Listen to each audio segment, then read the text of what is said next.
Doctor Dinesh Sharma ji. धन्यवाद अध्यक्ष महोदय। आज मैं सनातन की परंपरा की रक्षा के संदर्भ में एक ऐसी समस्या को उजागर करना चाहता हूँ आज जो भारत के लाखों सनातनी कर्मचारियों के जीवन में एक संकट बनकर उभरी हैं। जब कोई अपने माता पिता को खो देता है तो उसे एक असंभव विकल्प का सामना करना पड़ता है, अपने धर्म का पालन करे या वो अपनी नौकरी बचाए।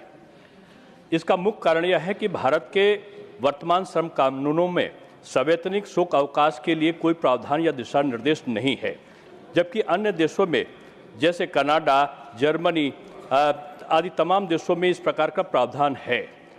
मैं सदन के सामने 3 प्रमुख आधार रखना चाहता हूं।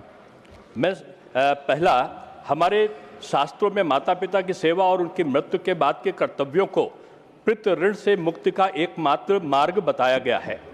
भारतवर्ष ज्ञान परंपरा के 7 धर्मनिष्ठपूर्ण समाज के रूप में जाना जाता है। ऋग्वेद अग्नि को जात वेदस के रूप में संबोधित करता है, जो मृतक के सूक्ष्म शरीर को पितरों तक पहुंचाने के लिए उसे संस्कारित करती है। गरुड़ पुराण के अनुसार मृत्यु के बाद प्रथम 10 दिन प्रेतत्व की अवस्था और 13वें दिन की 13वीं और शुद्ध हवन के बाद ही परिवार पुनः समाज में लौटने के योग्य होता है। गरुड़ अर्थवेद के 18वें कांड में मृत्यु के बाद के अनुष्ठानों का विस्तृत विवरण दिया है, जिससे स्पष्ट है कि पुत्र को माता पिता का अंतिम संस्कार करना अनिवार्य है।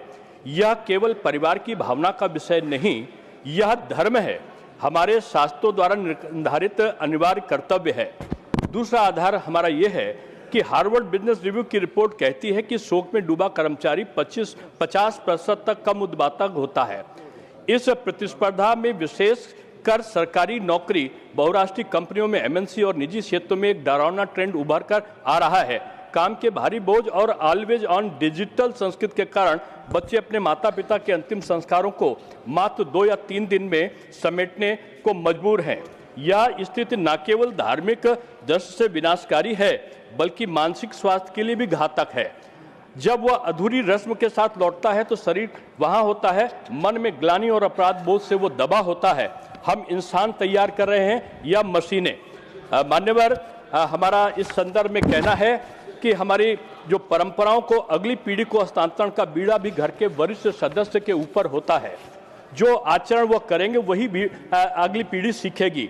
तीसरा आधार हमारा यह है कि संवैधानिक अधिकार हमारा है कि अभी हाल में मद्रास उच्च न्यायालय ने कहा कि माता पिता का अंतिम संस्कार संविधान के अनुच्छेद 25 के तहत एक मौलिक अधिकार है और इसके तहत उन्होंने छुट्टी का प्रावधान किया है। वेतन समिति ने भी, जो 5वीं संसदीय समिति थी, उसने भी शोक अवकाश की सिफारिश की है। मैं भारत सरकार के जो एमएनसी निजी क्षेत्र में अंतिम संस्कार करने वाली कर्मचारी को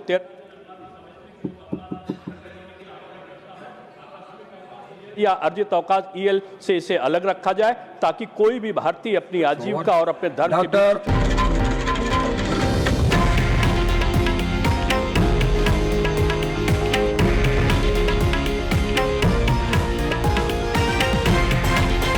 हे आहे देशातील नंबर 1 न्यूज नेटवर्क आणि आपण पाहत आहात TV9 मराठी, एकमेव।